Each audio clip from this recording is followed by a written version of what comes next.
The mysterious death of Bruce Lee. It was July 20th, 1973. The world was about to lose a legend, but no one knew it yet. Bruce Lee, the man who brought martial arts into mainstream Hollywood, was just 32 years old, at the peak of his fame, at the edge of global superstardom, and in the prime of his physical condition. But that afternoon in Hong Kong, everything changed. Bruce Lee wasn't just a movie star, he was the face of martial arts cinema.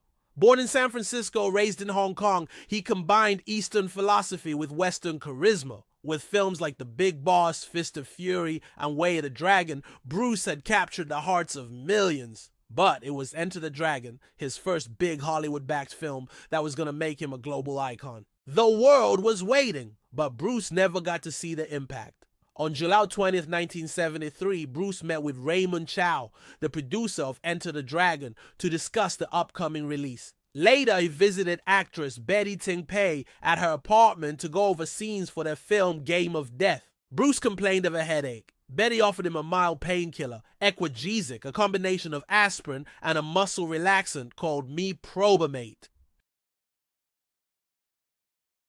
He never woke up.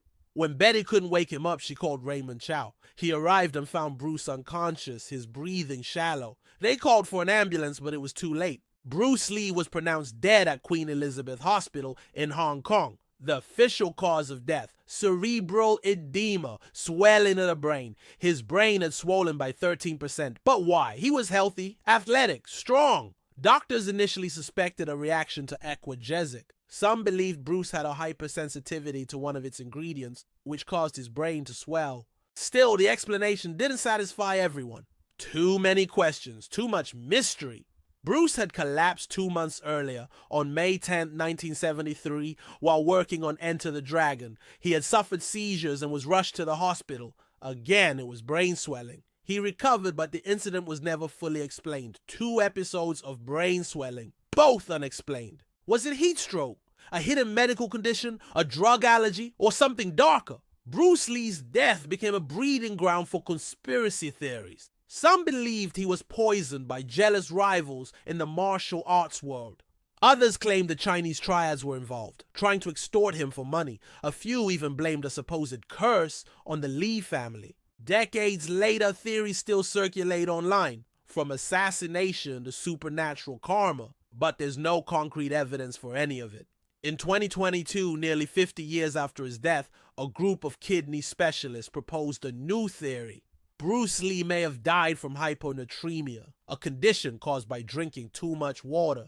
Their argument: Bruce followed a strict liquid-based diet, consuming lots of fluids and fruit juices, and may have overhydrated. That, combined with certain medications, could have led to a fatal electrolyte imbalance, causing his brain to swell. It's a scientifically plausible theory, but once again not definitive. Bruce Lee was more than an actor or fighter. He was a philosopher, an innovator, a cultural bridge. His death shocked the world. It also immortalized him. He never got to see the release of Enter the Dragon, which premiered 6 days after his death and became a global phenomenon. Fans mourned, martial artists wept. A star had fallen, but his legend only grew stronger. Bruce Lee's influence still echoes today. He broke down racial barriers in Hollywood. He redefined what it meant to be a martial artist. And he inspired generations to be like water, adaptable, fluid, unstoppable. His death remains a mystery, but his life? A masterpiece.